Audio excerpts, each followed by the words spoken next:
Bada bing, bada boo. You don't get into Shanghai Tech University unless you're really, really smart. It's one of the top universities in China for tech and science. It's actually said that a lot of the students there, they learned how to code before they could even legally drive. And maybe that's a little bit dramatic, but you've got some of the brightest students all shoved together in one very modern campus. Glass buildings with these very interesting shapes with sharp edges. And then they have these like green patches of grass in between the glass buildings in the middle of the city. It's almost like too green to belong near all these futuristic buildings. So there is this feeling of artificial intelligence to everything, if you will. But nonetheless, it's a stunning campus. I mean, not that the students really get to enjoy it. They're usually like machines. They will walk through the campus from one lecture to the other, constantly yawning, constantly grabbing another coffee until this cycle breaks. February 21, 2023, 1:48 p.m.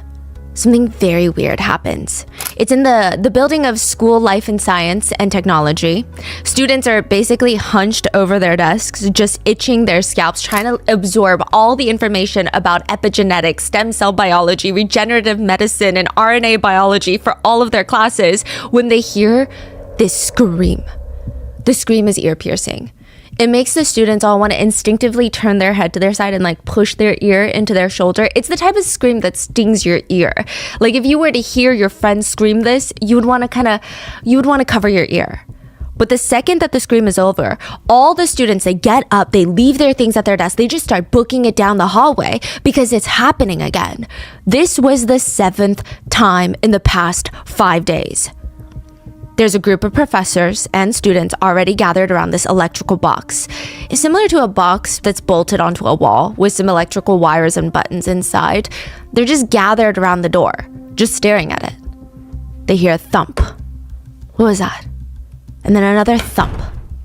And it's coming from inside the electrical box, and then a thump, and then a thump, and then another thump, and it felt like something is starting to shake inside the box, like it's rattling, trying to get out.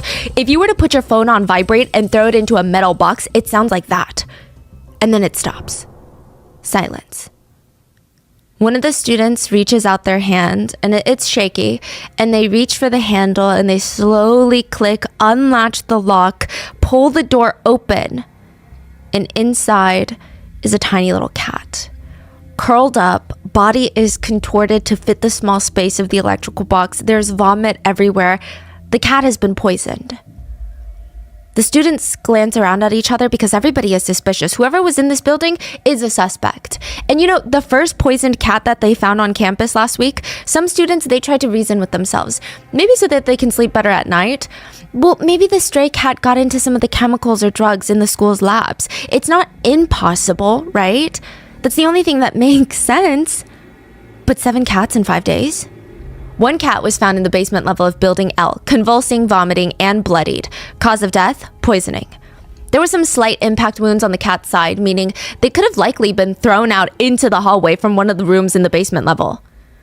Another cat was found near the stairs of a science building. The cat was trying to walk up the stairs, bloodied. There was dried yellow vomit all over the cat. The cat's hind legs were visibly shaking, and the cat tried to climb the stairs 3 separate times until it fell all the way down and passed.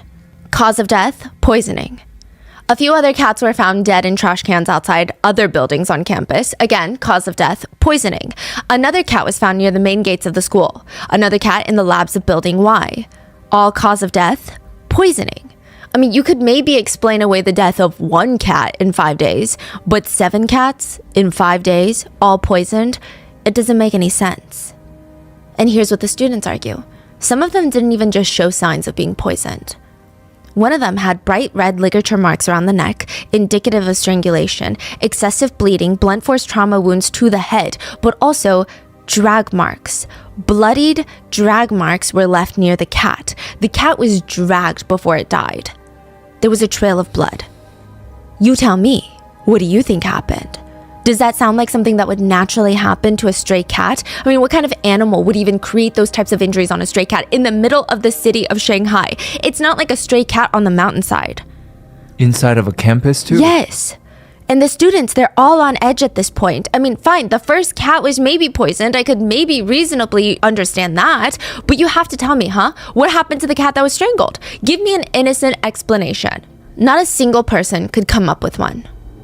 Some of the students, they got access to the CCTV cameras in those exact buildings to see if they could find out whoever it was that was last in that spot, or at least maybe they could see something suspicious.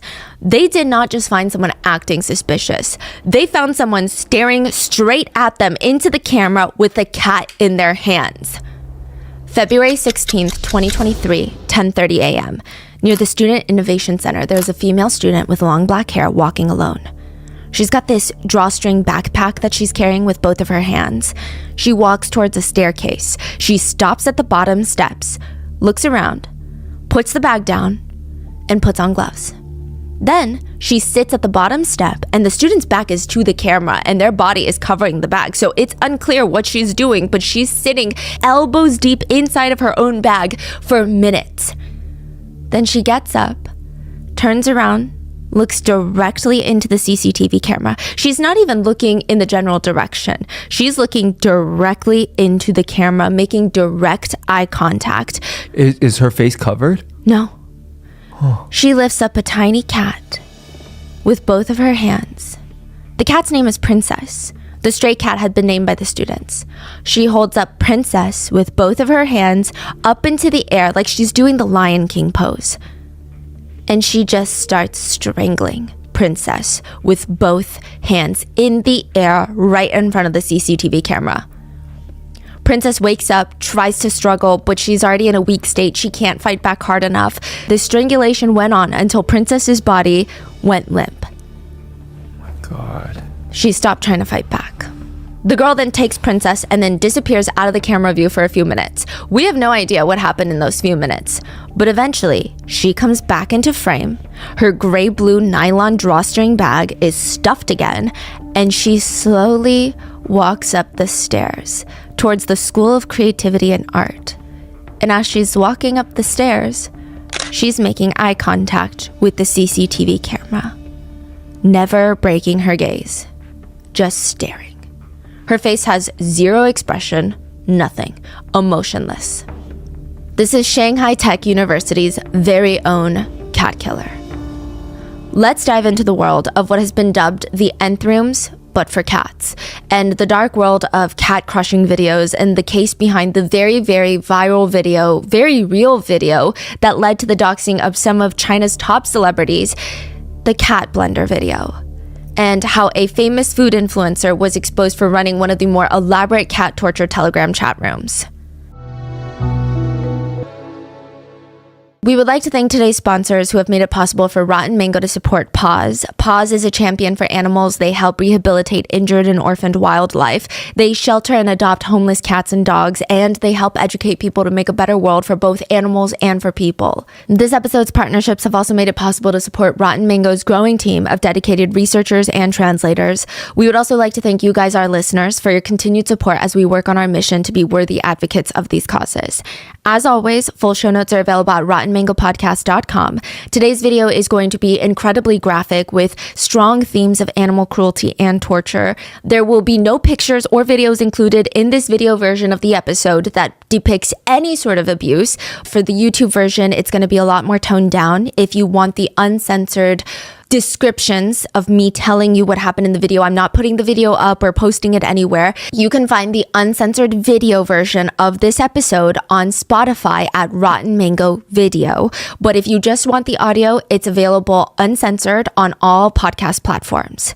Now for YouTube, it's going to be a lot more toned down. But if you are interested in the show notes, please proceed with caution, as most of them do contain incredibly graphic visuals. Many of them do not have warnings.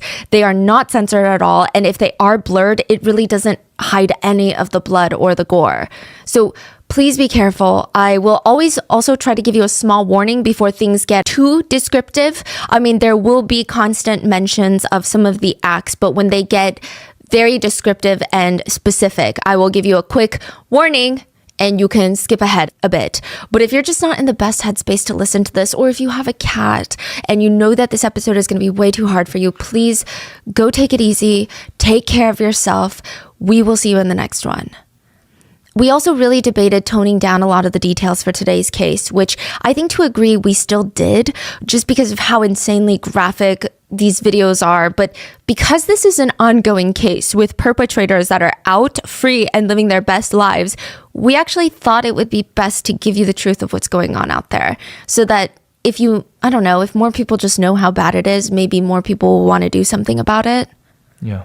So with that being said, we are not investigative journalists, nor are we part of the animal activist groups that have freely volunteered their time, energy, and emotions to help track down some of these perpetrators. Everything in this video was researched online with the assistance from professional Chinese translators. But one great resource provided by volunteer activists is a website called Feline Guardians Without Borders. I do warn you that there are graphic images on their website, but I think it's a great launch pad to get started on understanding what's going on, who's involved, and figuring out how you can best help. We will also not be mentioning any volunteers who infiltrated the chat groups by name, because many of the activists involved in today's case found themselves threatened, doxed, or had bounties put on their own pets. So for their safety, we will be using aliases. But as always with any and all cases, but especially the international ones, please let us know in the comments if anything at all was miscommunicated, lost in translation, or if there's any additional information you might have. Also, another quick note, there have been no court or legal charges and sentences, and just the nature of this case, the research process was a lot heavier on social media rather than by official documents. And since nobody has been convicted of a crime, anything and everything is speculatory and alleged. Again, this case is very, very graphic, so please take care of yourself, go hug your pets, and with that being said, let's get into it. There's a city in China called Suzhou. It's about an hour from Shanghai. And this man arrives at the shopping mall.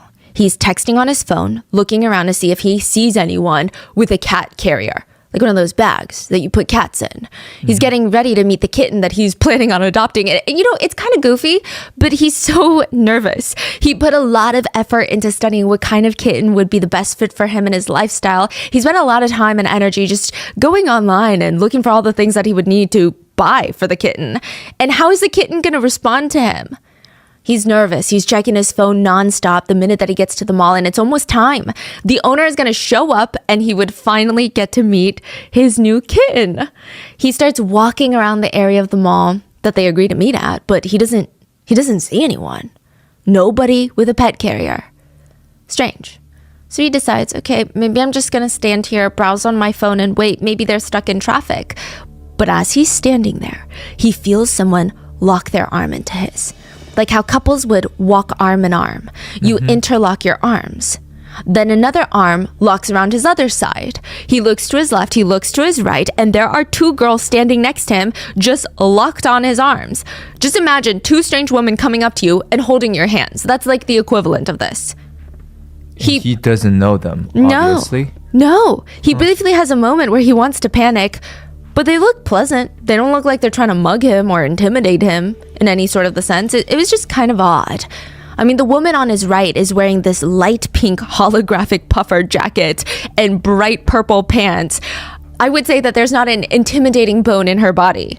The other one is wearing all black, and she's got her hair tied in this sleek ponytail. And they just start pulling him towards the exit of the mall. I'm not sure what exact words were exchanged, but he doesn't try to leave. He just follows them all the way to the parking lot of the mall. This was on camera, or? Yeah, this was on camera, and it's about to be on camera some more. Okay. Just wait. So they get to the parking lot, but the parking lot is unfinished. There's nobody there because you can't even park your car there. It's still under construction, and there's not a bunch of construction crew there right now. So it's kind of like a construction zone. He walks deeper into the creepy parking lot with these two women who are guiding him, and he sees another group almost waiting for him. They're just standing in the parking lot, looking in their direction. 4 people standing there. None of them had a pet carrier. What the hell is going on? Immediately, he starts trying to read the situation. One of the guys has a camera pointed directly at him, and he's announcing to everyone around him what's going on. He's walking right now. He's walking towards us. Why is he narrating the situation? He's not. He's talking to an audience through the phone. He's live streaming this. They guide him deeper into the parking lot for whatever reason, whether he felt like there was no escape, that he can't run fast enough before they grab his hood and slam him on the ground. I don't know, whether they threaten him, whether it's he just wants to see what they're about to do. I have no clue, but he ends up following them. The girl in the pink puffer jacket grabs his arm and forces him to slap himself across the face. Imagine grabbing someone's elbow and then just whipping their arm towards their face. Okay. And the man is live streaming all of this. The man is there to adopt a kitten, but now he's slapping himself. He's forced to slap himself on the face over and over again, and he just goes along with it. His hand is limp, and his slaps are even more pathetic because it's just... his hand is just wafting around. It was a very degrading scene. And he knows that he's being live streamed too. Yes, and he's not saying anything. The woman in the pink puffer jacket just keeps forcing him to slap himself over and over again while she makes him repeat after her. Say it. I'm not human.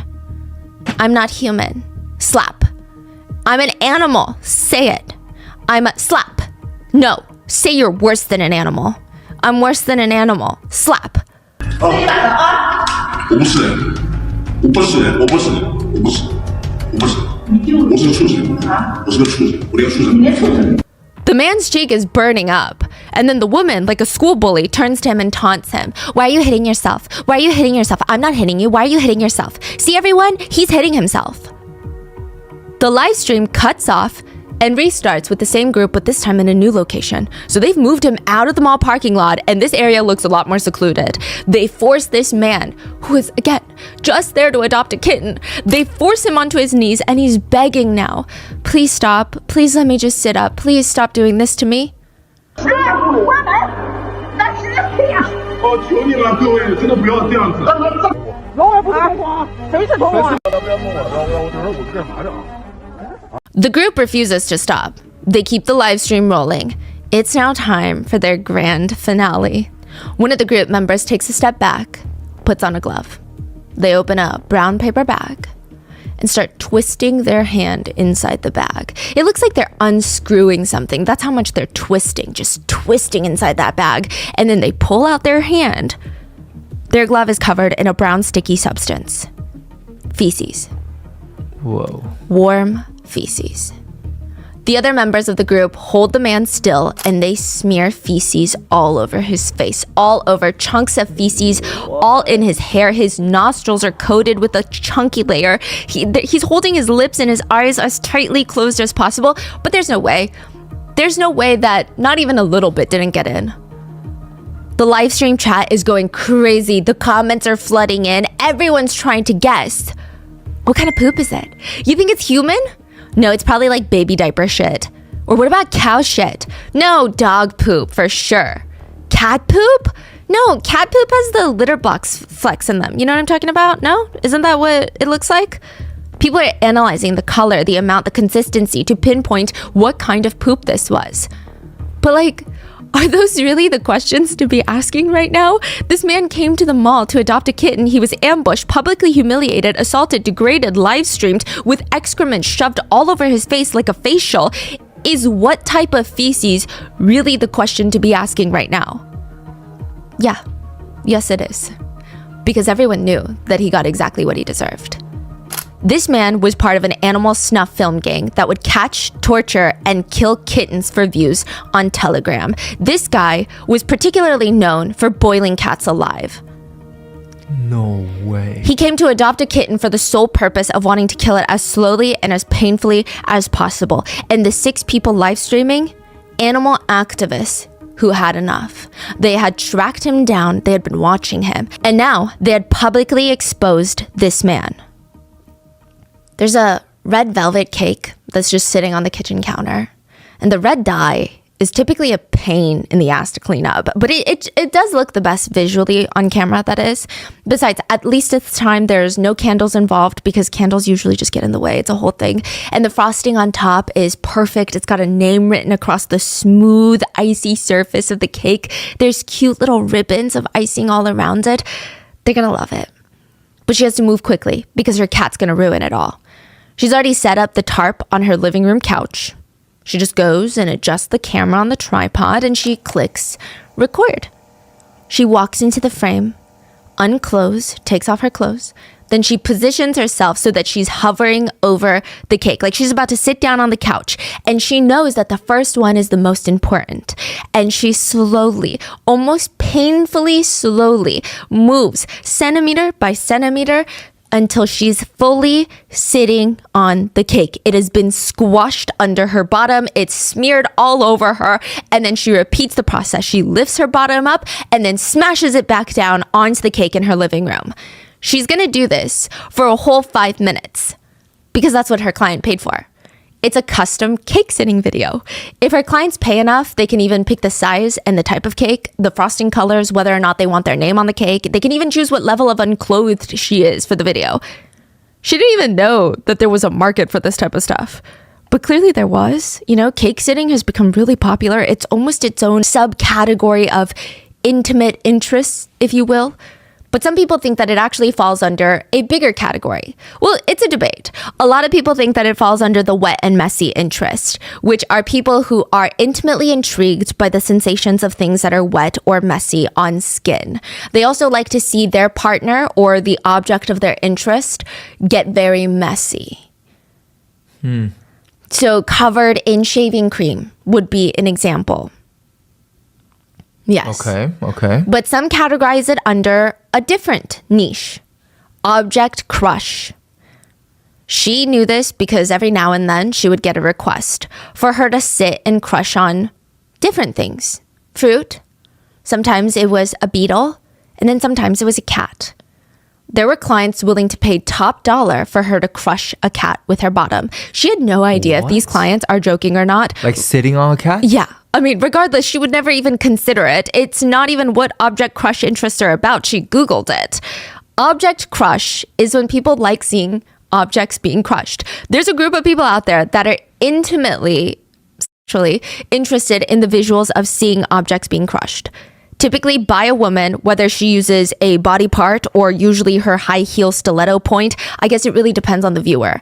The best way that I can try and relate to the interest perhaps is, you know, there is a certain satisfaction of seeing things being pressed down. You know, those hydraulic press videos that do so well on social media and TikTok? I wonder if it's something like that. But when you say the words object crush, it typically refers to if the viewer is watching it for sexual satisfaction. Not just, oh, that's fascinating. That's satisfying to see. It's a more intimate feeling. Okay. So there is a genre of that, or is this considered a kink? Or? Yes, it's considered a kink. They just like to see inanimate objects be squished for intimate satisfaction. So they like watching balloons being sat on and popped. A lot of the times it could be food or toys. Car toys is a big one for some reason. Fruit, and I say for some reason, not because I'm trying to poke fun at it. I'm just saying I'm not sure the reason why specifically. Fruit, they really like watching fruit being punctured and pierced, essentially stomped on by a high heel. Now, there might be a lot of different personal reasons why someone might enjoy watching these types of videos, but just surface level, a lot of psychiatrists think that the stimuli, the sound and the visual sensation of heels puncturing something, and the fact that it's a heel, a symbolism of female dominance to a lot of people, and to see it crushing and squishing something is really stimulating. Some people think that it's also a mixture of just the sheer unconventional nature mixed with the woman. Feels taboo, it feels arousing, because typically it is a woman squashing it. I did go down a lot of intimate websites and I don't even think I came across one video of a man squashing something. One person stated, it's like going back into childhood where you can squash toys and just have fun. It just feels, you know, like there's no worries or concerns. And I think that's the most satisfying part. Something to note, there is a niche interest where a person is stepped on, crushed, or trampled on by another person. Usually not to the point of causing injury or death, but there have been some circumstances where people do like the sensation of being crushed. There was a case of a man in Florida who died because he wanted to crush himself with his own car. I guess they really like the physical discomfort, and that is, interestingly enough, not a category of this interest. That is a whole separate interest called trampling, which is human to human crushing. I guess. That is not what we're going to get into today, but just to clarify, in case of any of you guys were wondering, that's a different interest. I think it's a very interesting thing to be attracted to. And I say interesting because it's just not something that I come across frequently. But if it's between two consenting adults and everybody knows what's going on, nobody's getting hurt except maybe an apple here and there, I don't think that there's a problem with it. Who am I to tell people what to be into? So maybe that's what everyone thought when a woman from China uploads a video onto a crush website. Maybe someone thought, oh, okay, a simple object crush video. An apple meets a high heel. Click. The video starts playing. It looks like it's being filmed near a lake, near some sort of body of water. The sun is shining. It's bright, clear skies. There's a river embankment on the back. That's what it looks like. And a woman is the focal point of the video. She's Chinese. Her black hair comes to her shoulders. She's got bangs. She's pretty. She's dressed in this leopard print halter tube top. And at the bottom, she's wearing this black pencil skirt that's really tight with a slit in the front that goes right up the middle. But the camera is trying to focus mainly on her shoes. Her shoes seem like the main event. If I didn't know any better, I would potentially think that this is a foot fetish video. She's got these bright silver strappy heels on. Her toes are fully out and exposed. They're out and about. There's like a singular silver strap holding her toes in place. And then there's a strap around her ankle. In the sun, the shoe is glimmering, it's shimmering, it's almost like that holographic material. And she starts moving her feet back and forth like she's trying to sell you a pair of these heels. She's showing you all of the angles of her feet. So the camera is like zoom in on her feet. Yeah. Does it show her face? Oh yeah, it shows everything. Oh, okay. So it shows her face, her whole body, it's scanning up and down, then it's zooming in on her feet. It's not the tallest heel. It's not the sexiest heel, I would say. It's not the tallest stiletto. It's maybe about 3.5 inches tall, but it's got a stiletto point. So that means it's not a tapered wedge. It's not a platform shoe. It's got a point. And she's standing there, smiling. And after about 2 to 3 minutes, she places something on the ground. She's standing right next to it, and the cameraman is zooming in. Using the front and the back of her shoe, she's rubbing the floor, and she's rubbing the object that she's placed on the ground. And then, so very suddenly, she slams the heel down, warning, and she has pierced her entire stiletto through a tiny kitten's body on the ground. And she will repeat this process through the stomach, mouth, and eye of the kitten. And then she will continue until the kitten has passed. It is a 20-minute clip. And was it posted where? Like, It was for sale. We're going to get into oh that. my goodness. Yeah, it's a lot. When I first heard about this video that was circulating on the internet, I actually heard about this before I started getting into the research for this case. For some reason, I always thought it was one of those urban legends. I thought it was a fake video that was either staged or something that people talk about, but nobody has ever seen because it's likely not real. It likely does not exist. Nobody has come across this type of video. They just took stills from a separate video and reposted them with this insane backstory, But no, this video is very real. This is very much true. And this is the world of hard crushing videos or even cat torture chat rooms. So previously with the cake crushing, we said that some people would categorize it in the world of object crushing.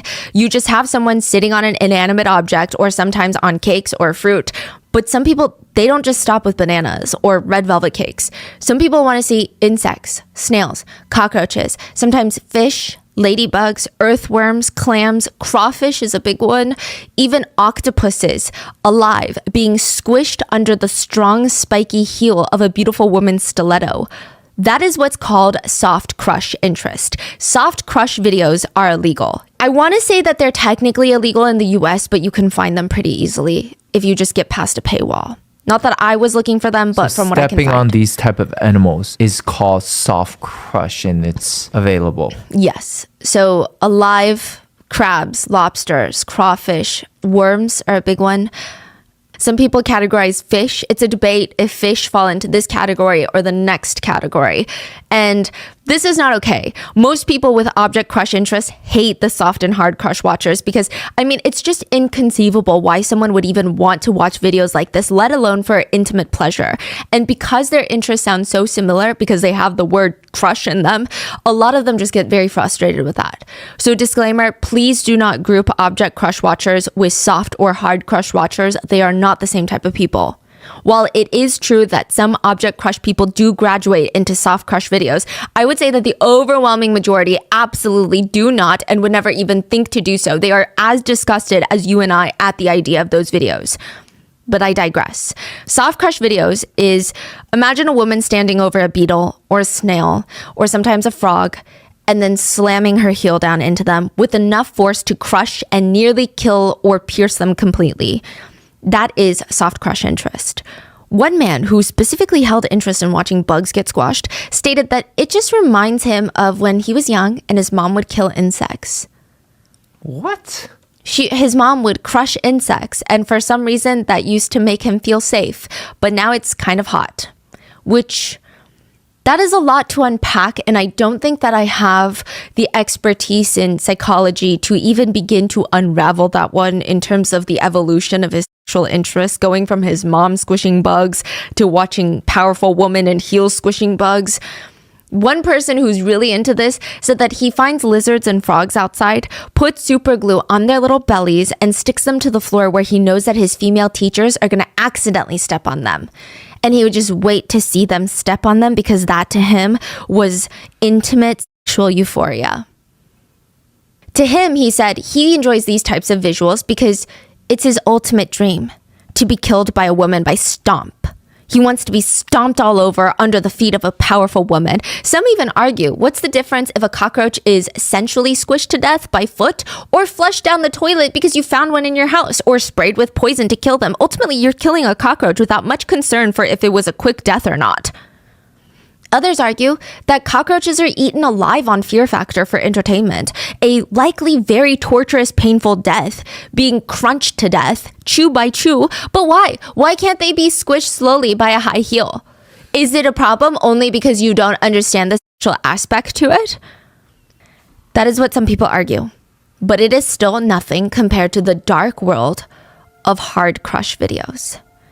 Hard crushing involves the crushing, squashing, torture, and killing of animals like bunnies, cats, dogs, birds, hamsters, turtles. Apparently, there are hard crush layers on the dark web. One famous one was called Sea Kitten Palace or Scream. Websites called Lethal Pressure and Russian Crush sites were dedicated to long-form content where every second of every uploaded video was just straight up animal torture and crushing. And probably the worst of them all on the dark web was a website called Cruel Onion Wiki.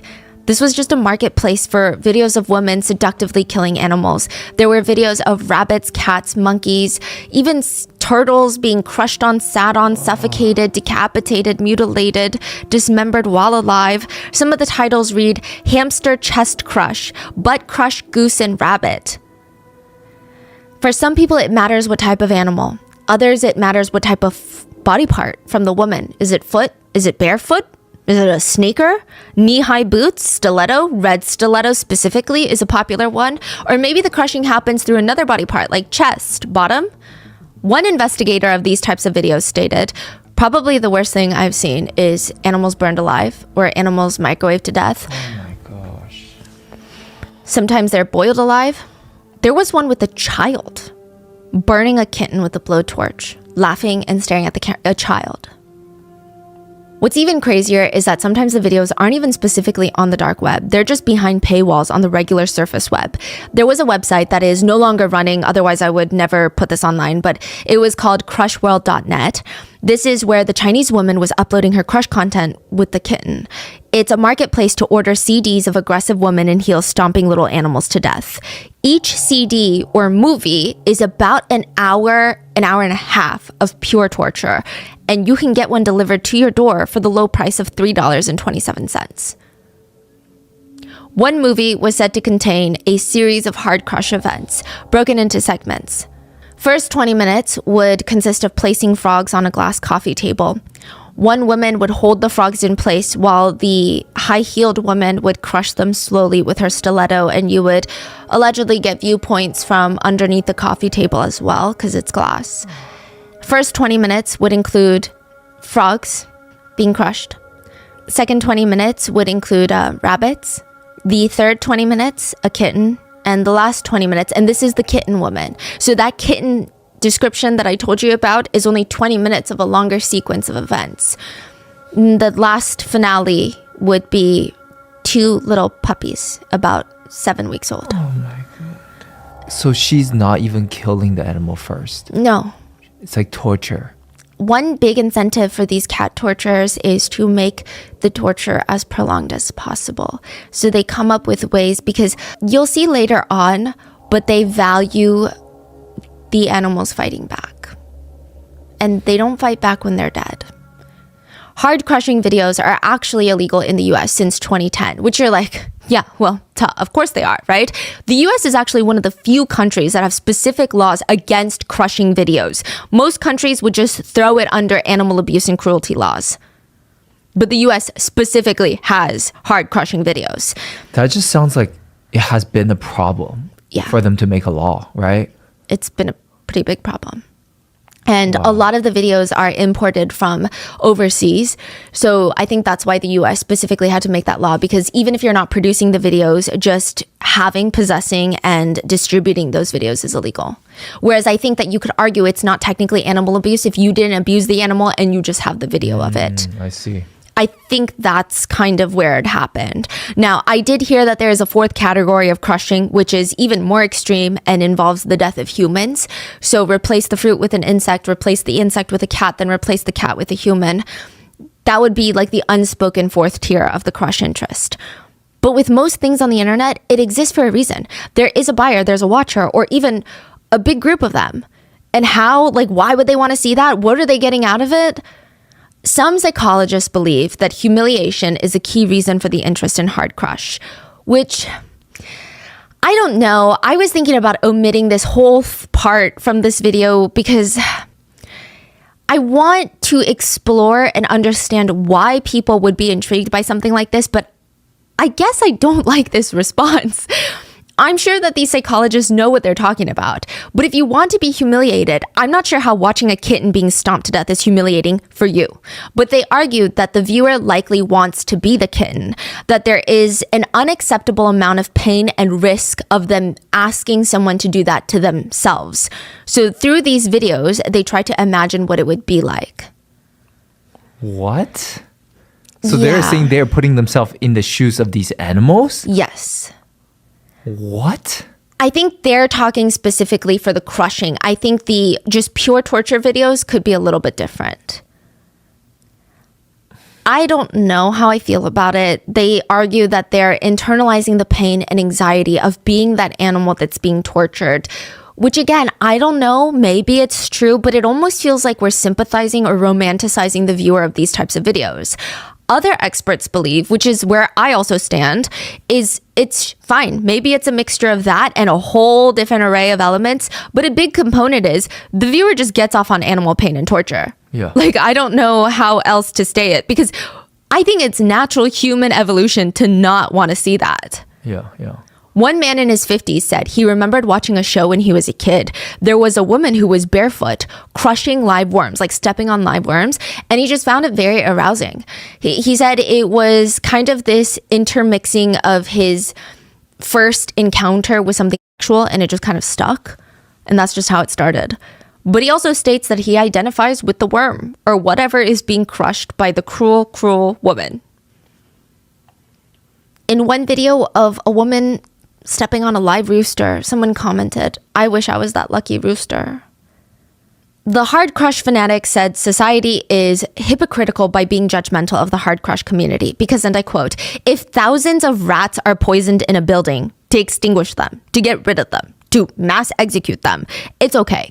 But if a woman does dare step on one for sexual pleasure, it's not okay." Even in the West, there are places you can go and kill for sport and pleasure. Go hunting. So if a woman shoots a zebra for hunting, for sport, it's okay. But if she steps on a rabbit, it's not okay. That is their quote. That's not me saying that. But that's still just how he feels about his interests. On a larger scale, we have not enough data to back up or explain why some humans have the desire to watch living things get squished. One person commented, There's no better feeling than watching a bug or a snail or lizard or frog wiggling in pain at the heel of a woman. It gives me a kick to see the woman in total control. She can choose the destiny of that helpless victim. The slower the process, the better. The woman should first play with the victim, lightly, with her shoe. Then she should place her foot gently on the victim and then begin to press slowly until the victim is trapped under her. Then she should slowly start twisting her foot slowly, gradually increasing the speed and the motion until the victim is pulped. She should not stop. She should go on twisting, doing a total spin of 360, and at the end when she lifts her foot, there should be nothing but pulp at the bottom of her shoe. Then she should walk around town, running errands with the pulp still stuck on her shoe. That is the ultimate visual treat for me. This also reminds me of the Japanese cat killer, the Boy A one we did. Like he would put snail and then salt all around, see them like wiggle and die slowly. That's why I don't really like some of the, and I don't like it, and I'm not saying that it's not true. Just because I don't like something doesn't make it false, right? I guess I don't like a lot of the psychologist's explanation because it's, for even that case, I don't think that he was into humiliation. I don't think that he ever saw himself as a victim in any sort of the word. I think that he wanted to be powerful and the perpetrator. And this isn't something that's just happening in China. I just want to state that I know that with certain countries, especially ones where we have very strong political opinions about, it gets a little bit heated, but more recently in Houston, Texas, something very disturbing took place. Animal activists came across a video and it was clearly explicit. If they didn't wait a few seconds longer, they might have missed what they're looking for. They might have easily mistaken this video for, I don't know, a video that would go up on OnlyFans. There was this undercurrent of sexual tension in the video. The video starts with a woman wearing a green and purple Mardi Gras mask, you know, the ones with the feathers. She has black lingerie, heels, and she's saying very, very dirty things to the camera. Or maybe to the cameraman, because there's a camera, someone behind the camera for sure. But it's unclear. And she's speaking very explicitly about her body parts and promises that there's going to be harsh punishment. And warning, the camera pans to a cat and she starts dismembering the cat while it's alive. Like with what? Knives? Yeah, knives. She has videos of dogs where she uses a meat cleaver, but kitchen knives typically are her. This is like dark web video that she's producing. Yeah, but she wasn't, I don't know if she was posting them on the dark web. I think that they were just client request. So she would be paid and she would not upload them onto the internet, but she would send them privately to people who have requested them. She and her cameraman, business partner, Brent Justice, were tracked down by animal activists and the Houston Police Department. But even then, her videographer, Brent, would later argue, why is this a crime? Because technically, he killed the dog in a kosher manner.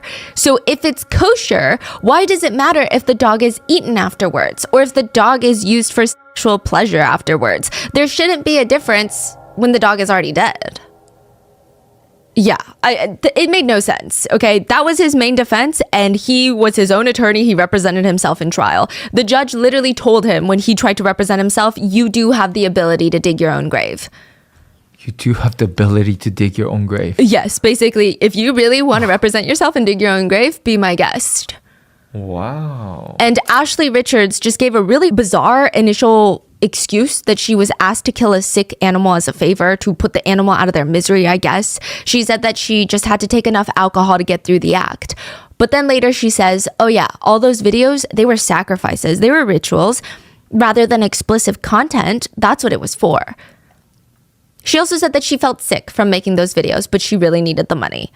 And just like how Ashley Richards and Brent Justice were tracked down, the Chinese woman in the famous cat video was also hunted down. Authorities did not want to get involved in China. It was up to the netizens to figure out who this woman was. Now, there was a bit of a delay in tracking her down because there was a strange rumor that was going around that this video was actually created in Japan as a weird, sick advertisement for a Japanese shoe brand. But that turned out to just be a red herring. And netizens went back to tracking down that woman. They analyzed the background of the video, narrowed it down to the city of Hangzhou. Then they were able to gather clues from her account on crushworld.net, from her car registration. From there, they found her name, her address. They even found out that she bought those exact shoes from eBay a while back. They found her employer. She was working as a nurse.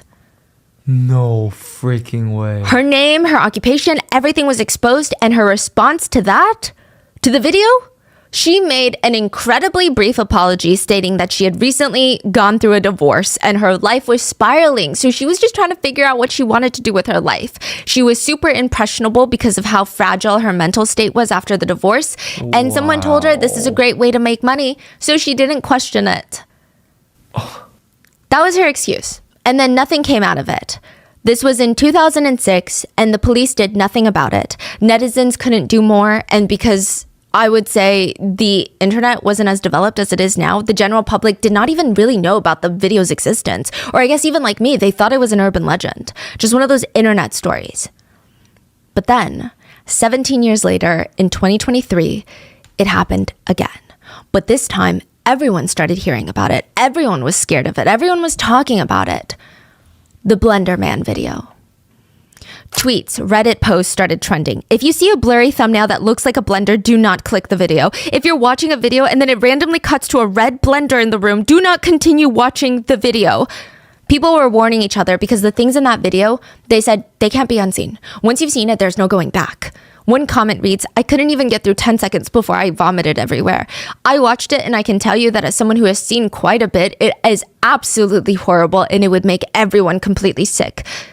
Curiosity kills the cat. Don't think that you can stomach it because you're tough. Seriously, you see a living animal like that, get tortured like that, you won't be able to sleep for days. These types of warnings did not make it to all the different corners of the internet, though. For example, the cat blender video warnings did not make it onto pregnancy family Facebook chat groups or Weibo pregnancy groups. What? It's just two different worlds. The cat blender video felt more like Twitter young generation warning. It's not something that you would see if you spent most of your time browsing mainstream media websites and you joined a few chat groups dedicated to very mainstream interests. They just post cute videos of toddlers and babies on these Facebook chats for, I don't know, moms expecting mothers, or reviews on baby goods. Fifi was on one of those pregnancy group chats on Xiaohongshu, which is kind of a mixture of Pinterest and Instagram. And she sees this cute video of a dog. So she clicks on it. And she's a huge pet lover. She has a dog and a cat. So any video of a dog and a cat, she's clicking on it. She's also 8 weeks pregnant. So she's feeling a lot of things happening in her body. She just wants to watch something cute. She's laying there, feet kicked up, click, video starts playing. Little puppy is trying to bark for the first time.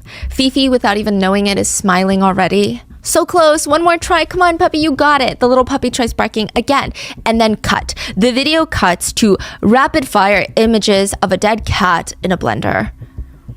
Fifi throws her phone and tries to get the disturbing images out of her head, but I mean, it's not something that time fixes.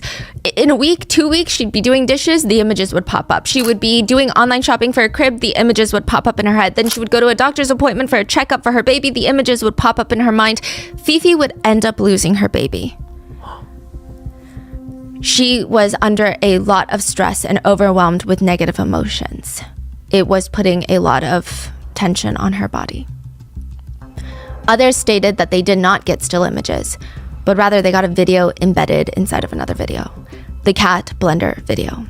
They'd be watching a video of a cute dog, and then all of a sudden, very sharply, the location of the video would change. No warning, no black screen, no transition, fading away, just cut to a kitchen. The room is dimly lit. The camera is focusing on a red blender. The pitcher portion of the blender where you put fruits and milk for a smoothie, see-through. The base of the blender is fire truck red.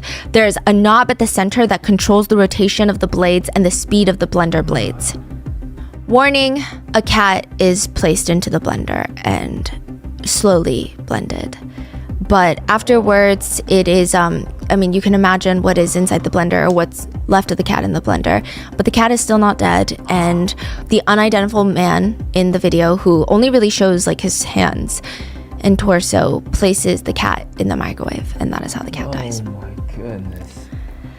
The video went viral on Chinese social media, and then it went viral internationally, and netizens are busy avoiding the video, but also trying to hunt down the cat blender man. And of course, there are some people who wanted to watch the video because they thought they would enjoy it.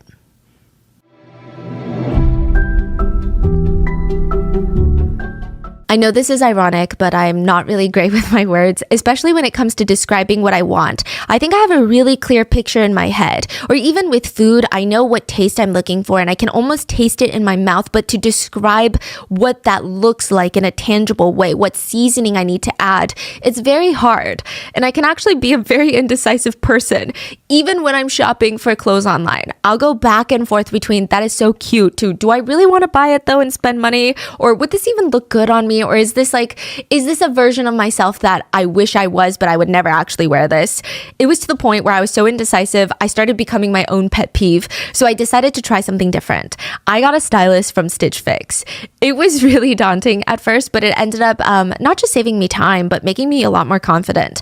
I don't know if you guys have noticed, but I've been upping my wardrobe in some of the other videos, maybe not so much here, but on my other channels. And my stylist sent over a couple of pieces that I would have never thought to try, and they ended up becoming my favorite wardrobe pieces. I was firm believer in color theory that red was not my color. You guys have been telling me red was my color. My stylist at Stitch Fix was like, try red.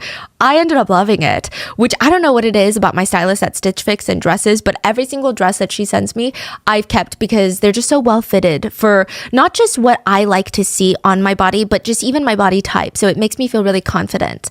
Here's what working with a Stitch Fix stylist looks like. All I have to do is describe my size, style, and budget preferences. Then I can make my orders whenever I want them. There's no subscription required. And my stylist sends me 5 handpicked pieces, plus outfit recommendations and pro styling tips. And I keep what I love and send back the rest. But honestly, I usually end up keeping everything. The best part about my stylist is that I don't have to be good at describing what I want. She knows what I need. It's like having an online shopping best friend. Stitch Fix makes the whole process so easy, saves so much time, and helps me feel actually good about all the clothes that I'm buying. And anything I don't like, I just send it back. Shipping, returns, and exchanges are always free. Style that makes you feel as good as you look. Get started today at stitchfix.com/rotten. That's stitchfix.com/rotten. stitchfix.com/rotten.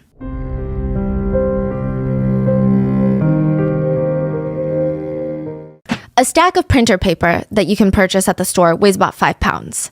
About the weight of a calico kitten. Not too heavy, but how many can you fit in your backpack? 10, 15, 20? Paper, that is, not the cats. The girl slips into the stairwell and she's tightening her backpack straps because her bag is heavy. She doesn't want it bouncing around on her back when she's running up the stairs. So the first flight of stairs, she's running 2 steps at a time. And then she's like, okay, I can't be running like this because later I need to conserve my energy. Right now, nobody knows what I'm about to do. But once I'm done, I gotta run. I gotta put my legs into it. After what feels like a lifetime of stairs, she pushes open the door and the sun hits her. She steps out onto the rooftop of a busy city. It's windy. She's a few dozen floors up. All the neighboring skyscrapers, they're creating almost like this alleyway of wind, just rushing around like a tornado, which is perfect. She walks to the very edge of the rooftop, looks down. It's very high up. All the cars and the people, they look so small. Each person walking on the street looks as small as a little kitten, just trying to get by. And she's just towering over them.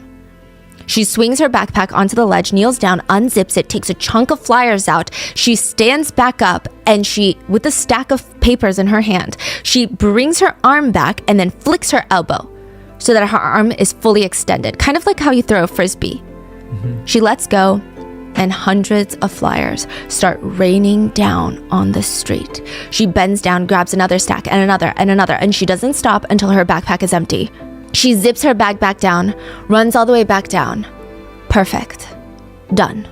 Meanwhile, on the street, cars are honking, the flyers are coming down like giant snowflakes. Some people are stopping to take pictures. Other people are stopping their cars in the middle of the street to angrily rip off these papers from their windshield. There's people running out of the office buildings nearby to see what the hell is going on. Some of them are trying to jump up and catch flyers as they're falling. Others are bending down to grab them off the street. What the hell? On the left side of the printer paper is a picture of a very famous food influencer, a food blogger. This better not be some sort of advertisement, okay? Because that would be annoying. But in big, bold letters on the side, it reads, "Have you seen me?" And with the description of the video, it is describing a live stream that the food influencer had. The live stream lasted for 3 days, where he tortured, dismembered, and murdered an innocent cat with the same kitchen utensils that he uses in his food vlogs. The live stream was 3 days, you say? 3 days. He tortured a cat for 3 days? I think that he did take breaks to sleep, but it lasted for 3 days. The influencer's name is Jack Spicy, and his Telegram chat room would be Jack Spicy Strips. He ran a cat gang torture group, and he's just one of the cat abusers, and this is just one of the Telegram chat rooms. There's an entire abuse syndicate that have their own chat rooms, just like the Nth rooms. I keep referencing the Nth rooms, and I have 2 episodes on that recently, but if you don't know, it's literally this case, but instead of cats, young girls tortured, being filmed for sale, for profit, for pleasure. And in order to get accepted into one of these cat groups, just like the Nth rooms, you would either have to do one of 2 things. Either send in your own torture video of a cat, which is very reminiscent of Nth rooms, or you answer a series of questions correctly within 30 seconds, and if you do not answer them all correctly, you would be banned. You would not be allowed admittance into the room. What are cat abusers called? That's one of the questions. 30 seconds. What are cat abusers called? I have no idea. Cat lovers. What are activists called? You're trying to get into the chat room. What do you think? Cat haters. Cat slaves. What do we call torture methods in the chat rooms? Torture method. The love method. Once you get in, you know everything, how the cat model works. There are a few ways that these cat torturers will get their hands on new cats to kill. 1 is to catch stray cats, but that is difficult. 2, kidnap outdoor cats. So they have owners, they just reside outdoors most of the time, or literally kidnap a cat from someone's house. Or 3, adopt a cat from a shelter, by far the easiest method. A lot of the cat abusers, ironically, actually spent quite a bit of money at these cat shelters because you have to pay every time you adopt a cat. They spent a lot of money adopting cats to kill. But adopted cats are not the highest in demand. Stray cats actually fetch the biggest penny. There's a whole menu for this, the cat menu of delicacies. Stray cats cost more than house cats because they fight back harder. This is what they say. They've been hardened by the harsh conditions outside and they don't die as quickly. They're a lot more vocal and they scratch and they will fight for their lives till the very last second. Oh my God. Certain breeds are also a bit more expensive because certain breeds have a little bit more of that, quote, fighting spirit. So the stubborn breeds like the calico cats, orange tabbies, Norwegian forest cats, they are known to be a lot more angry when they are hurt by humans. Pregnant cats are considered higher in demand, a delicacy on the menu. So once you choose that type of cat, then you choose how the cats are tortured. Death by strangulation, roasting, which means hanging over an open fire or a barbecue grill, dismemberment, bloodletting, which means slowly letting all the blood out, boiled to death in water, in the microwave, blender, drowning, dismemberment, crushing, burning iron, live dissections.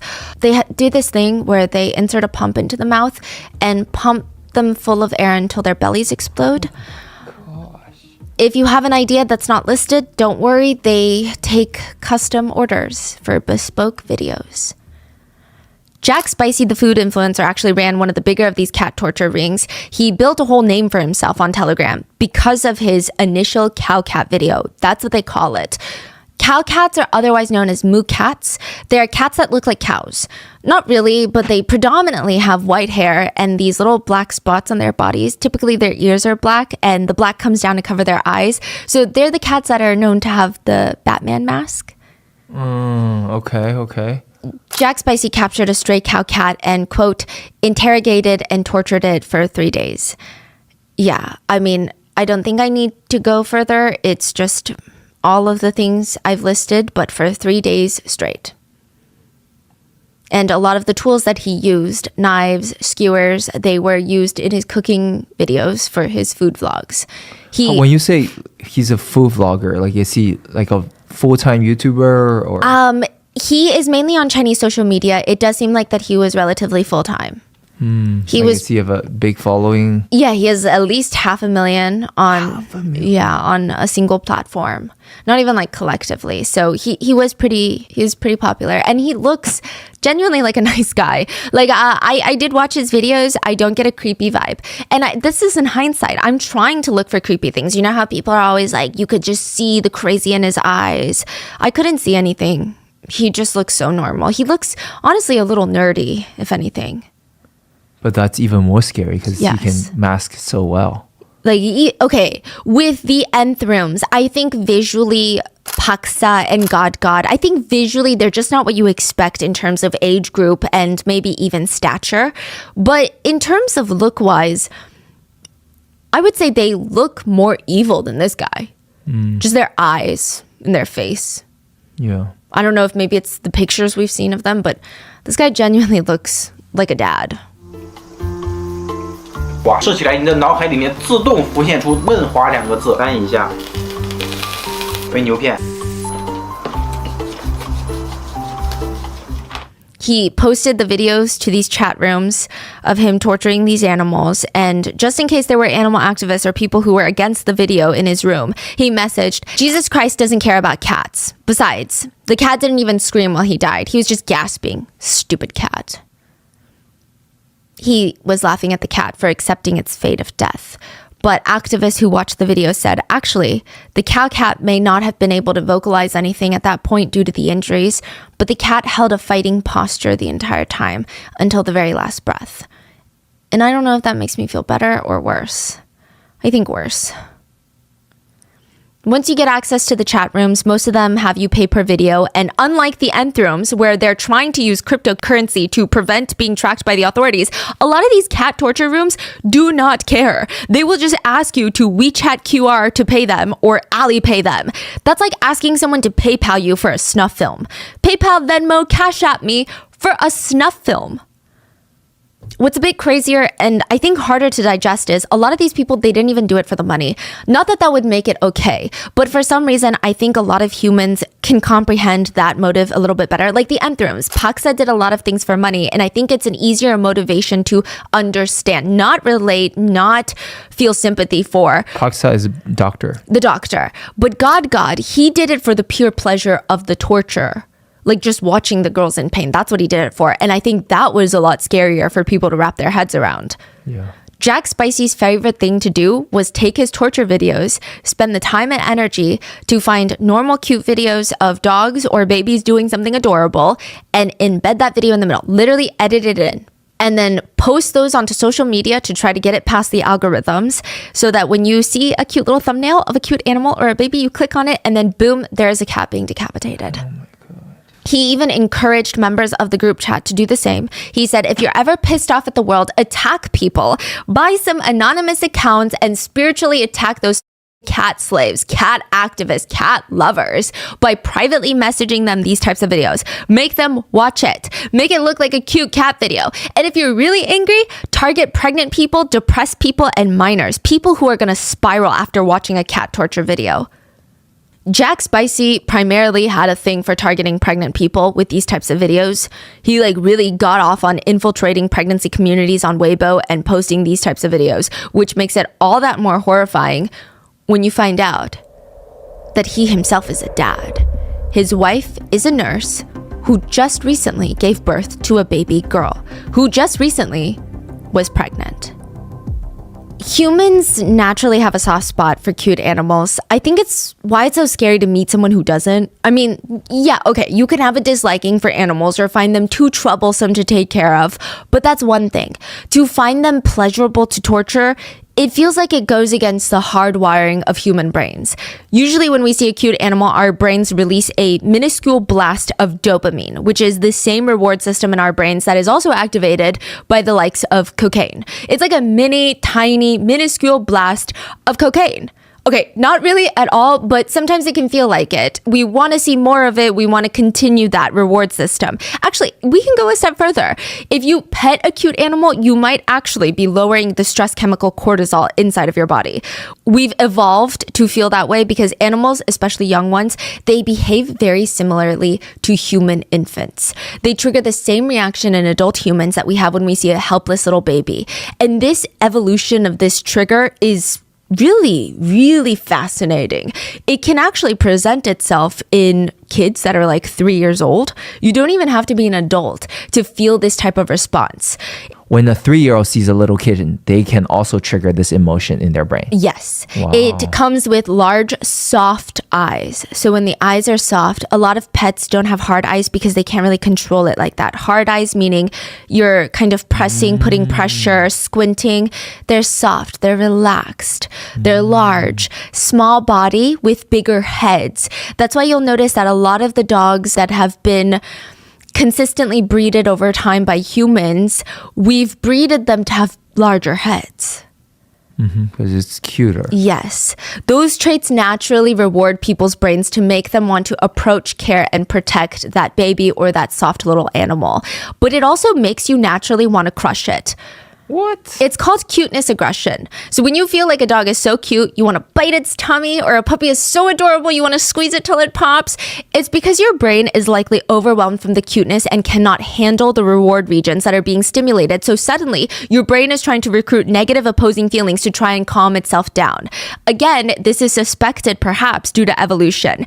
If you're too overwhelmed by a baby's cuteness, you're not going to be able to care for it properly. So you need to rein it back in. Your brain is trying to find that perfect balance of like, this baby is so cute, I want to take care of this baby, but this baby is not too cute where I need to lay down because I'm like, oh my God, I'm overwhelmed.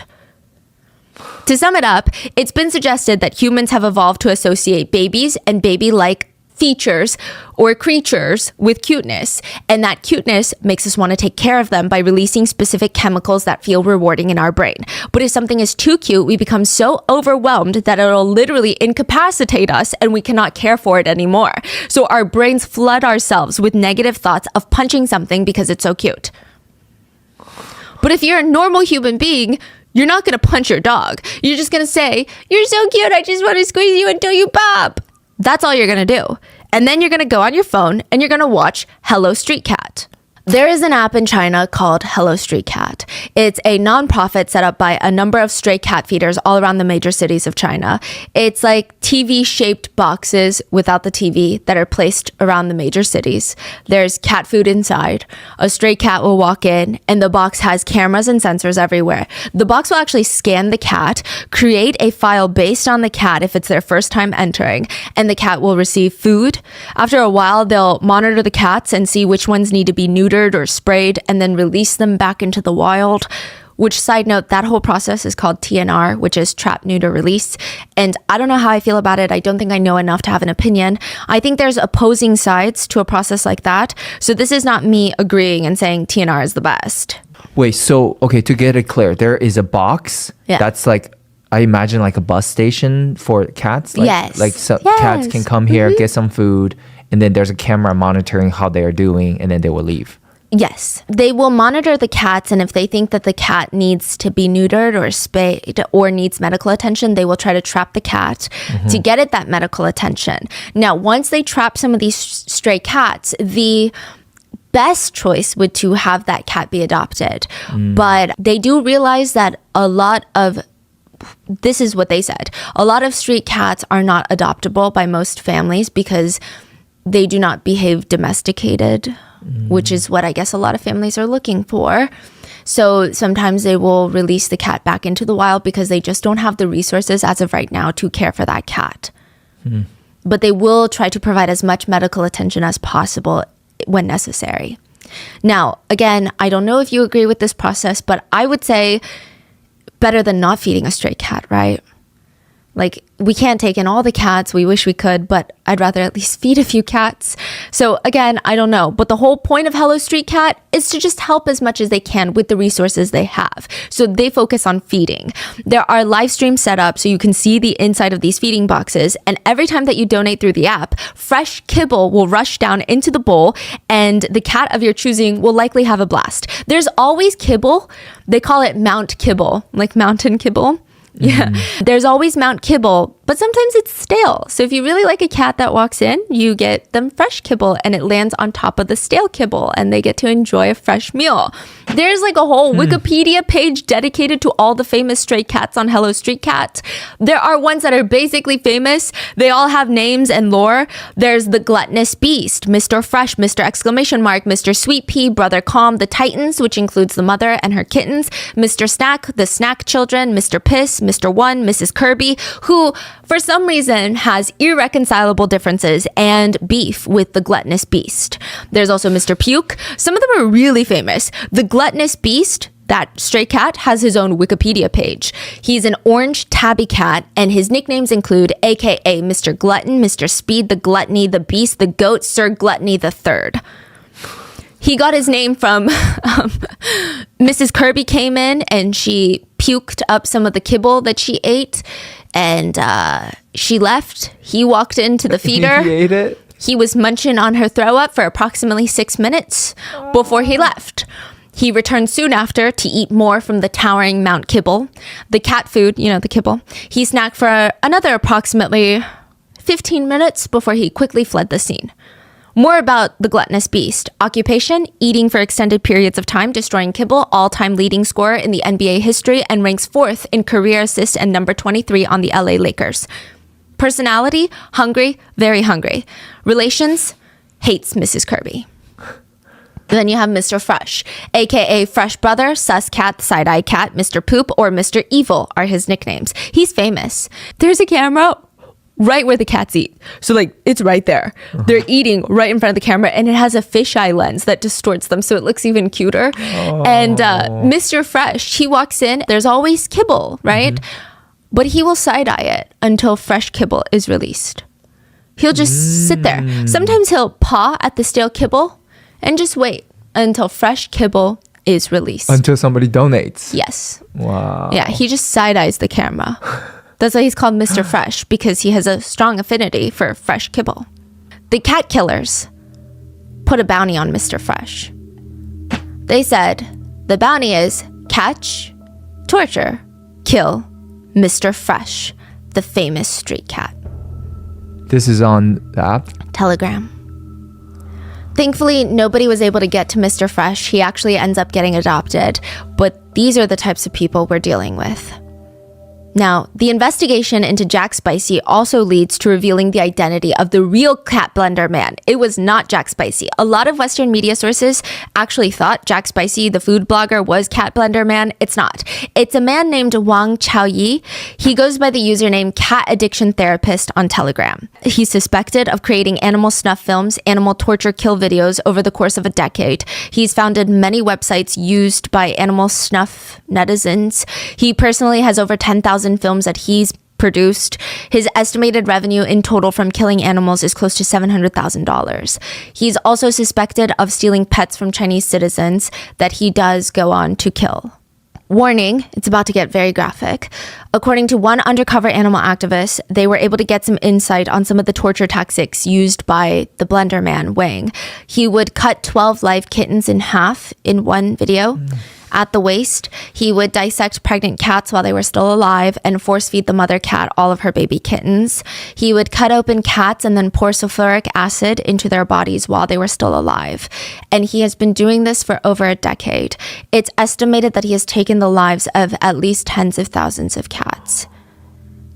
And just like Jack Spicy, he has a respectable job. He works for a bank and he has a wife and daughter. But in the cat torture chat rooms, he's like God. He's like God of cat torture rings. People praise him for his high quality content and they want to be just like him. Most of his followers and people that he recruits to making more of these cat killing videos like a cat killing empire pyramid scheme are teenagers. is actually terrifying. In just 2 months, there were 12 reported cases of students in the same town, high schoolers, killing animals for the purpose of torture. That's just in one town. So with that, finally, the authorities in China get involved. Wang is detained for 15 days. 1-5. And then he's let out after 2 weeks. His charge? Damaging a car window in the process of trying to steal a cat. What? He would not be charged for the beheading, torturing, and blending cats alive. Why? Because there are no animal abuse laws in China, making everything he did perfectly legal. What do you mean? So there are laws in China that protect specific wildlife. Yeah, I know those. And those are very serious. Like you can be sentenced to life sometimes. But only specific wildlife animals. So any other animals, there's no laws? There's no law. There's no animal abuse law. Yeah. Naomi's phone lights up. This is Naomi's 13th delivery notification, and she just feels a chill because it doesn't make sense. She calls the delivery company to confirm, and sure enough, it's her name, it's her address, it's her order, except she didn't order anything. They're like, when are you going to pick up the other 12 packages in addition to this one? She's like, let me call you back. 13 strange deliveries, 13 strange packages in the past 2 weeks. She hasn't picked up a single one of them because the risk is way too high. She probably already knows what's in there. I mean, the DMs told her already. It's not like they were even trying to hide it at this point. They DM'd her, expect severed cat heads, a bloody cat paw, cat organs, and tissues to show up at your house. The cat crushers were after her. Naomi is a Weibo blogger with 300,000 followers. She thought, I don't have the craziest reach. I don't have a lot of people watching me, but this cat story is crazy. Maybe if I just write a single story, and even if just a few people can learn what's truly going on out there, maybe we can do something.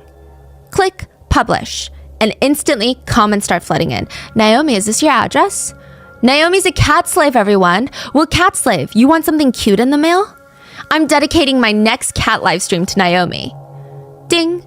Another DM. A nude photo of her, but it's not her. Someone photoshopped a picture of a naked woman and her head together, but it looks real enough. And all for what? Because she said you shouldn't torture cats for 3 days just so you could kill them? And you shouldn't live stream it to viewers and encourage them to do the same? Is really what she said in her blog post that controversial? After Naomi went live with her blog post, her DM started flooding in with people wanting to share more information about the cat abusers. Cat abusers themselves wanting to share every single specific, quote, delicious detail about their videos to her and why they did it. Naomi, I can say this nicely, right? You and I are the same kind. Cats are not one of us. They're not. It's meaningless for you to speak up for them. At the end of the day, cats are despicable creatures. You feed them, but once they're full, they just walk away with no sense of gratitude. Their mere existence on this world is a sin. Naomi tried to talk to them to really understand the mind of a cat abuser, and at times, she found one of them, I wouldn't say pleasant to talk to, but at one point she thought that he was more complicated, a bit more complex, almost like there was something inside of him that was broken that she could try and speak to maybe get him to stop, maybe change him. He reached out to her about her previous blog post about how she was depressed. And he wanted to talk about it. And she thought maybe he relates to that, and maybe that's not excuse, but maybe that's why he does what he does. But then the next message she opened up was a video of a bloodied, tortured, mutilated cat with a message, I hope you have depressed dreams of adorable cats with tears in their eyes. There was a Chinese Reddit post that went up and it reads, what should I do if my girlfriend likes to abuse cats? Most comments were thankfully on the right side of sanity. They were like, yeah, you need to leave your girlfriend and maybe, I don't know, get her admitted into a mental health facility. But one comment responds to the OP. Your girlfriend is clearly venting and she is under a lot of pressure from school, you said. Let your girlfriend do what she needs to do. Who cares what other people think? And why do you even care about at all what the cats think? Don't be posting about your relationship on forums like this. Don't be standing on some weird moral high ground so you can teach her. Just comfort her. Just help her deal with her stress and all that pressure. I mean, hurt people will hurt more if they have to restrain themselves. As long as she's not affecting other people, it's okay. That response was written by the Shanghai Tech cat killer. The girl from the from the beginning of the story. The one with the black hair, the one that was on the CCTV camera. Yeah. She The 7 cat killer. Yes. After news broke that Peng Wangdi was exposed for being Shanghai Tech's university cat killer, she requested a 1-year leave from school and people started digging into all of her past stuff. This is an account that she had that she responded to someone being like, what do I do if my girlfriend likes to hurt cats? And she's like, let her be. And it's crazy. She took a 1-year suspension from school. The school okayed it. She was not expelled. Nothing happened to her. She was not arrested. She actually has no remorse. She attended a student meeting that was held to talk about what she did. And she went just to listen to the students crying about the cats, calling her all sorts of names. And she just sat there listening. No remorse, no emotions, nothing. Apparently, she's been killing cats for years before she's been caught. Back in 2020, she posted a question on a Chinese forum that said, can potassium cyanide be used in medicine? Why do doctors in TV shows always have a bottle of it in their cabinet? Cyanide. And all the cats on the university campus were found to be poisoned. Wow. Everyone on campus was terrified at the idea of her returning back because technically she can't be arrested because she didn't do anything illegal. And for some reason, the school won't expel her. Students wrote online, isn't this an early symptom of a deranged killer? Her current cat abuse is only because she can only abuse cats right now. When she can no longer get pleasure from abusing cats, everyone she comes across, gets in contact with, could be her next potential victim. And the crazy part is, in the world of the cat torture rings, this girl from Shanghai Tech isn't even one of the worst.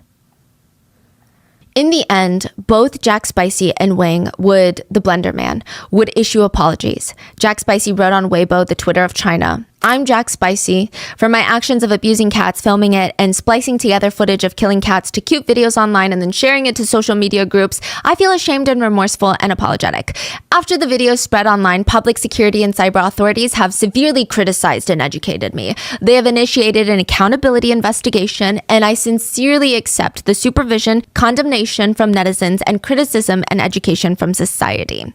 In the future, I will learn this lesson, abide by ethics, and improve my own character, and cherish animals' lives as much as I cherish my own. Please give me another chance. His apology was viewed close to 40 million times, and the cat killers were gaining attention. And I guess the hope would be that the cat killers would be socially shamed into never stepping foot out of their house again, that they would lose their job, they would disappear off the internet and live in shame the rest of their filthy, pathetic lives, was the hope. But that's not what happened. The cat killers came back with a vengeance. Each time one of their own was investigated or detained or exposed to the public, it seems like they genuinely thought, let's make the activists feel like nothing they do will ever put a dent on our torture. Nothing they ever do will save anybody. So either let us be or die by your own hands because we're going to drive you crazy. They genuinely wanted to wreak havoc on everyone. Now, because animal abuse is not illegal in China, a lot of the biggest celebrities came out to condemn animal abuse and violence. The idea being, because there might be a lot of young people watching these videos thinking that it's okay or wanting to do something similar, maybe the celebrities' reach and influence, the younger generations will take a step back and realize, maybe I don't want to do that. So some of the top celebrities in China released statements condemning the cat killers, and in retaliation, they were doxed by the cat torture rings in the chat rooms. Some of their phone numbers, ID cards, social security informations were leaked in the chat rooms. So I see 张馨予、赵露思、王一博、肖战、金星、姜云升. Jeez, like, that's crazy. Yeah, they're like the A-list celebrities. 鹿晗、王源. Wow. Yeah. Wow. Around the same time, a post starts going viral on Chinese social media from one of the cat torturers. This is not an apology, but he issues a threat. After his identity was exposed, there were conversations that the university that he attended was going to suspend him. He wrote online, I'm telling you, cat slaves, you want me to be in the hot seat?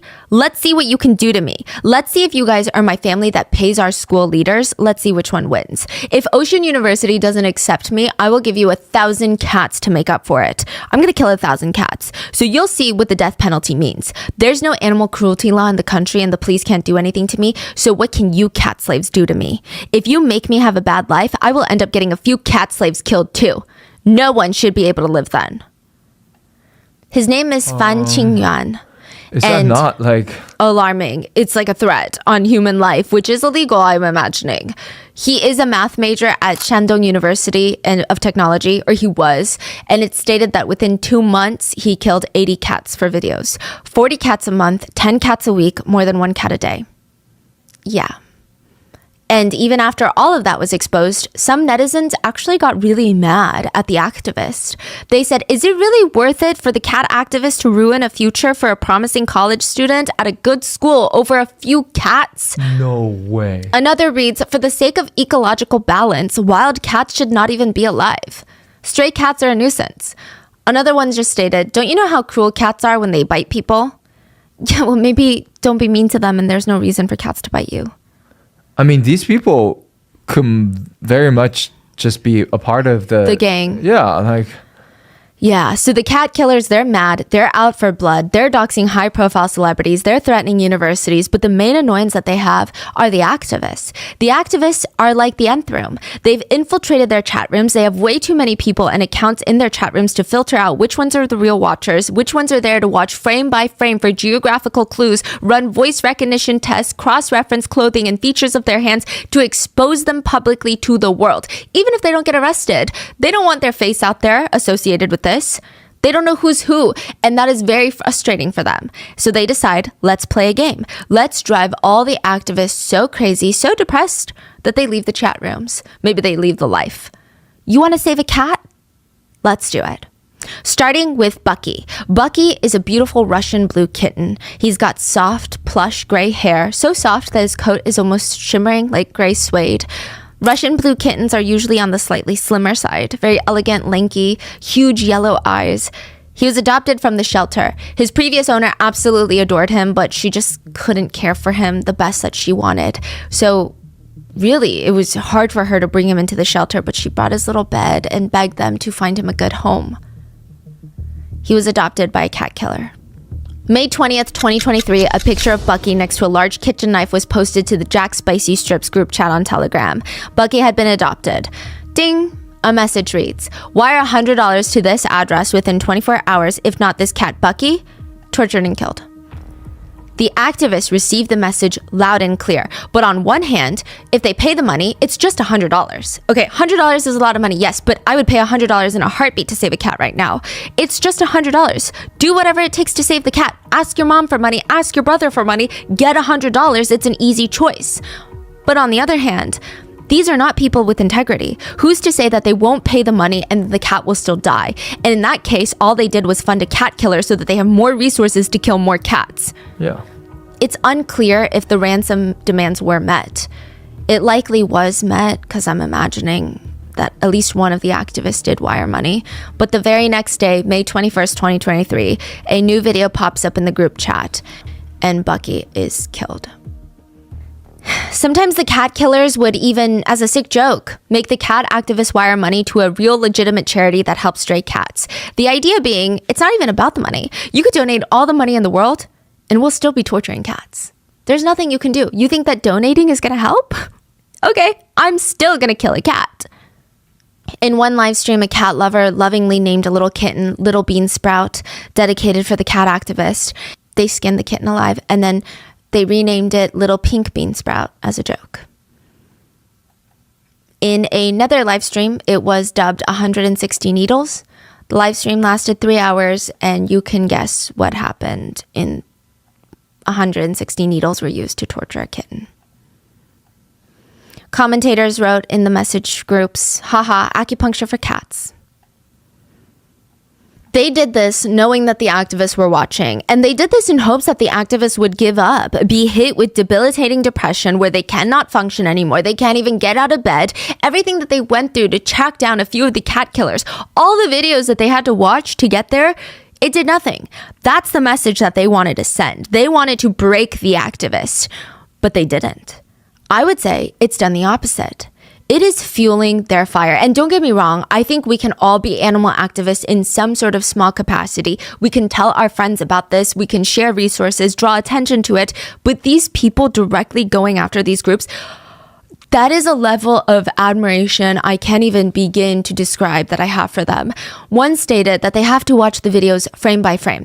So they don't watch it in moving parts because that's so hard for them. They watch it frame by frame like their photos, and they don't focus on the center, what is the focal point. They just try to focus on the perimeter of the video to see if there's any clues in the video itself. They said it's a lot easier than watching the action, better emotionally. Then, after getting all the visual clues, shoe, clothing, a piece of mail in the background, anything. Once she's done doing that, she has to listen to the audio separately because there's a lot of clues in the audio. She said the audio is actually worse. One law enforcement officer said that they had to watch the videos, and this is in America. She said, the sounds, the suffering, they're burned into my mind and my heart for a lifetime. And what's crazy is, not just in China, but even in the US, most of the time, it's animal activists that are investigating animal crushers or animal torturers in their free time, volunteered time. Even though the US has laws against animal abuse, unlike China, if you just show a cop a video of an animal getting crushed, they're gonna maybe look into it until they have a homicide case or an assault case come up. Then they're gonna stop. Activists have come to realize the only way that they can at least attempt to put these people behind bars, at least in the States, is to investigate themselves, find the perpetrator, hand them over to the authorities on a silver platter, if you will. And even though the activists are going through all of this, they get pushback from netizens. There are a group of people that think that these videos are not that big of a deal. Even when the news of the cat blender video came out, some netizens, obviously a very small percentage, they thought this is just an argument between extreme cat lovers and extreme cat haters. And most of the public are neutral to cats. Someone said that throwing a cat in a blender is just an extreme cat hater's way of expressing themselves. Yeah, for the man who was smeared with feces on his face, the cat killer, some people said it's actually the cat activists who are evil and they need to be punished because there is no law that man is breaking. But these 6 people who live streamed assaulting him, they're breaking assault laws. What kind of example are they setting by breaking laws? That's freaking crazy. Others argued that killing a cat is really no different from killing a cow or a pig to be eaten, which, side note, if you slaughter animals the humane, or as humane as you can get, I don't want to say it's humane, but as humanely as possible for consumption, it's hopeful that they will not feel torture in the death process. These cats are tortured to death for days.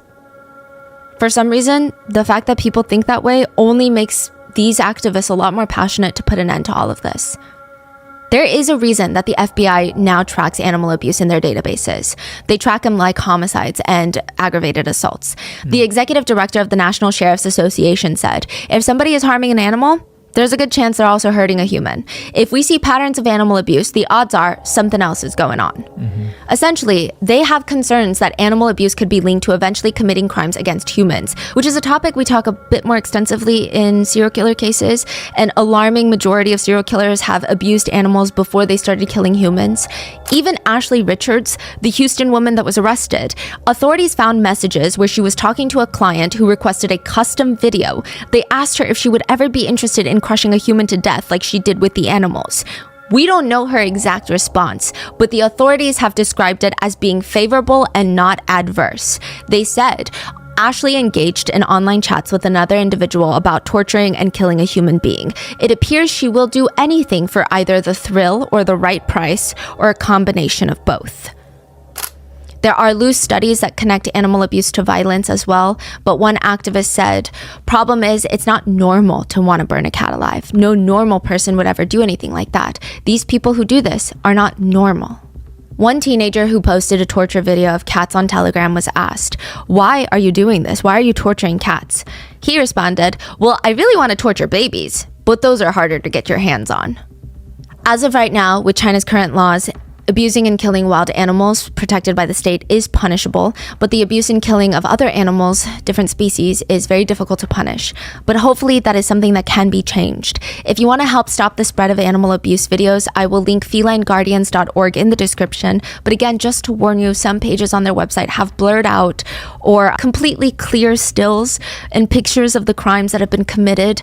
It is on there. It is graphic. We are not affiliated with them. I have not worked with them personally, but they do have one-click emails for Chinese legislators, as well as posters, updates on the cats, the bounties, and where the cat abusers are now. Updates on the current whereabouts. I believe Jack Spicy is allegedly in the US, in Brooklyn. What? There is another one who is in the state of Georgia. So there's 2 that have fled to the US. The students at Shanghai Tech University, they left out flowers and cat toys for the cats that were killed on campus. And in an effort to make people genuinely care for the cats, because they were stray cats, so you don't have owners talking for them and telling people about what their cat was like and what kind of food they liked and how much they slept and if they liked the sun or not. So the students came together and tried to create these posters with all the cats and the names that the students had given them, and almost like senior yearbook quotes from them, so that they could try and get netizens all over the internet to care about these cats. And one reads under a cat, "So sleepy, I'm gonna rest first. Let's play again soon. Make sure to bring more food." Another one reads, "Are you looking for me? I'm no longer here, but you should take care of yourself." And another one says, "I'm gonna get some sleep. Don't wake me up or else I'm gonna fight you." And one says, "I know I'm pretty cute, but I'm gonna go chase some stars now, so don't worry about me." And one last one reads, "The world outside is so fun. I think I'm lost out here. But don't worry, guys. I will take care of myself and return when I get tired." And that is the story of what is going on with the cats right now. I'm so angry. I feel like this whole episode I was shaking with anger. So if you hear my voice wavering, if you see me sighing or rolling my eyes, I was trying to rein it in, but yeah, I was just really angry. Let me know in the comments, what are your thoughts on this? Have you come across any of these videos? And let me know. Please stay safe and go hug your pets. And I will see you guys on Wednesday for the next episode. Bye.